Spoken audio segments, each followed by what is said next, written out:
Assalamualaikum warahmatullahi wabarakatuh. Di sini saya Abdul Najib akan menjelaskan apa itu difusi dan ketidakpastian. Apa itu difusi? Difusi adalah proses di mana suatu inovasi dikomunikasikan melalui saluran tertentu dari waktu ke waktu di antara anggota dan sistem sosial. Jadi difusi adalah jenis komunikasi khusus di mana suatu pesan berkaitan dengan ide baru.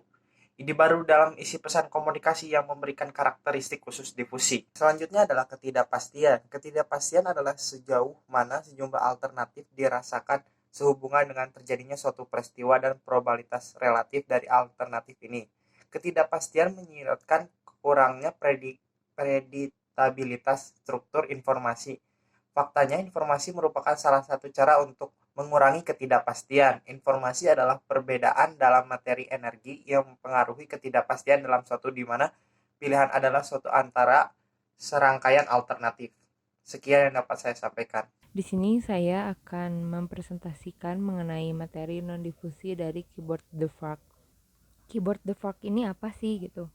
Nah, keyboard the fork ini memiliki beberapa huruf inti yang ada di baris beranda mesin tik, yaitu huruf A, O, E, U, I, D, H, T, N, dan S. Nah, pada keyboard ini tuh jumlah pekerja yang ditetapkan untuk masing-masing jari sebanding dengan keterampilan dan kekuatannya. Selanjutnya, Profesor DeVark ini tuh merekayasa keyboardnya sehingga penekanan tombol berturut-turut jatuh pada alternatif tangan. Jadi sebenarnya kalau dilihat-lihat keyboard DeVark ini tuh lebih efektif dibandingin keyboard QWERTY gitu, karena keyboard QWERTY itu biasanya lebih kayak susah banget digunain pada zaman dulu tuh. Ini tuh membuktikan bahwa ketika inovasi memiliki keunggulan yang jelas dan terbukti seperti tadi gitu ya, keyboard the fork ini, tapi kenyataannya kan enggak gitu. Orang-orang tuh masih tetap menggunakan keyboard QWERTY bahkan mungkin sampai saat ini gitu. Itu menandakan bahwa inovasi itu tidak selalu bakalan sesuai istilahnya dengan apa yang telah direncanakan gitu. Bisa jadi nanti tuh kayak orang-orang tuh nggak pada nerima inovasinya mungkin gitu karena berbagai pertimbangannya. Lalu berlanjut, ada 4 elemen utama dalam difusi inovasi. Dalam bukunya Everett M. Rogers dijelaskan bahwa ada beberapa elemen dalam difusi inovasi ini. Yang pertama, ada inovasi itu sendiri.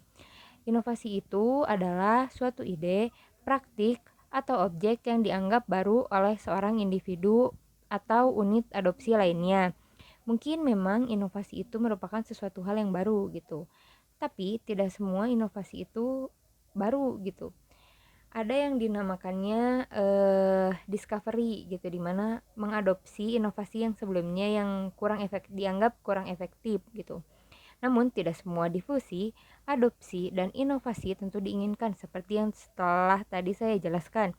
Bahkan ada beberapa studi tentang inovasi berbahaya dan tidak ekonomis yang umumnya tidak diinginkan baik untuk individu ataupun sistem sosialnya. Selanjutnya, inovasi yang sama mungkin diinginkan untuk satu adopter, namun tidak diinginkan oleh adopter lainnya sehingga inovasi tersebut mungkin tidak berjalan. Terkadang inovasi itu bakalan baik dan jika diciptakan pas dalam porsinya. Lalu yang selanjutnya, yang kedua, ada saluran komunikasi. Inti dari proses difusi ini adalah pertukaran informasi yang dengan satu individu dengan individu yang lainnya atau satu adopter dengan adopter lainnya.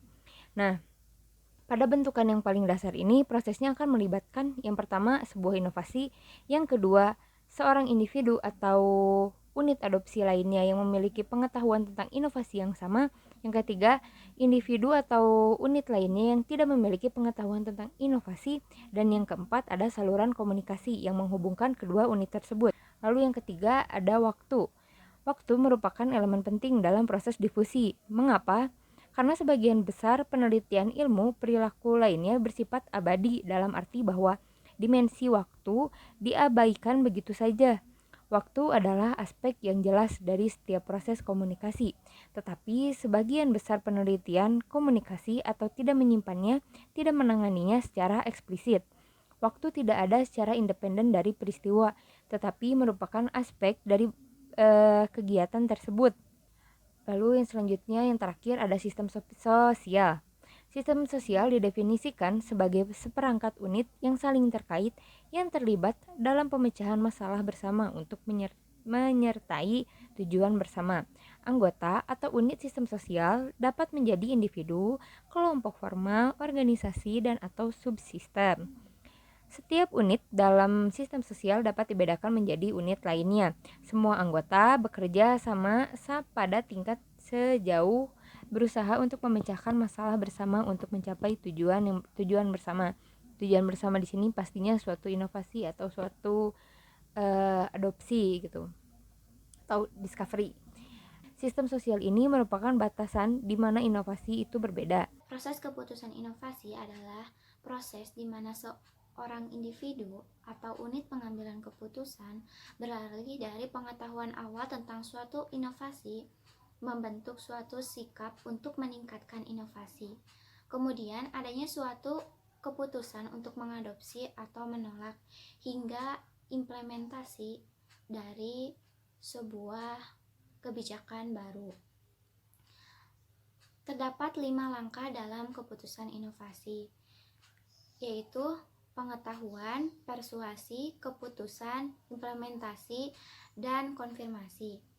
Pengetahuan terjadi ketika suatu bagian atau unit pengambilan keputusan lainnya terpapar pada keberadaan inovasi dan memperoleh beberapa pemahaman tentang bagaimana fungsinya. Persuasi terjadi ketika seorang individu membentuk suatu sikap untuk menguntungkan atau tidak menguntungkan terhadap inovasi. Keputusan terjadi ketika seorang terlibat dalam kegiatan yang mengarah pada pilihan untuk mengadopsi atau menolak inovasi. Implementasi terjadi ketika seorang individu atau unit pengambil keputusan lainnya menggunakan inovasi. Dan konfirmasi. Nah, konfirmasi ini terjadi ketika seorang mencari penguatan dari keputusan inovasi yang telah dibuat. Selanjutnya yaitu keinovatifan dan kategori adopter. Inovatif adalah tingkat di mana individu atau unit adopsi lainnya relatif lebih awal dalam mengadopsi ide-ide baru dari para anggota industri suatu sistem. Kategori adopter adalah klasifikasi anggota sistem sosial berdasarkan inovasi.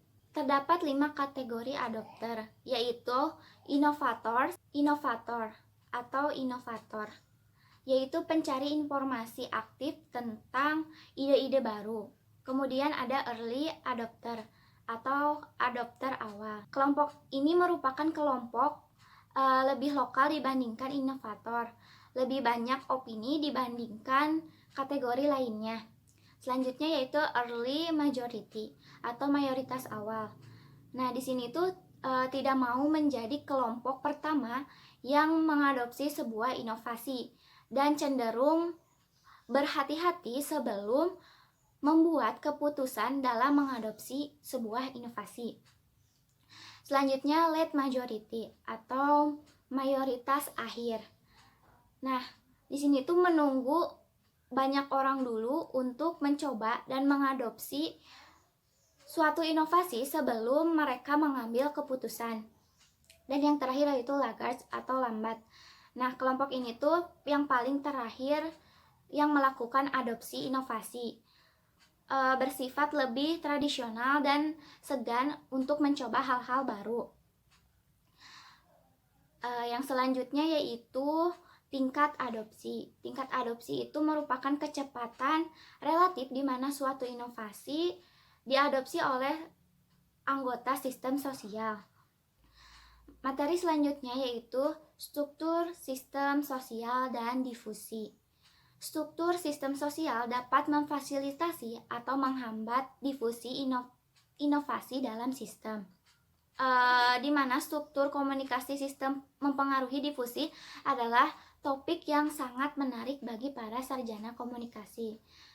Adanya pengaruh variabel-variabel seperti karakteristik individu dari anggota sistem. Inovasi individu dipengaruhi oleh karakteristik individu dan oleh sifat sistem sosial. Dan yang dapat saya sampaikan, sistem norma dan difusi. Di dalam PPT dijelaskan bahwa norma adalah pola perilaku yang ditetapkan untuk anggota sistem sosial. Mereka mendefinisikan sebagai serangkaian perilaku yang dapat disembuhkan dan berfungsi sebagai panduan atau standar bagi sistem sosial. Norma sistem juga dapat menjadi penghalang untuk berubah.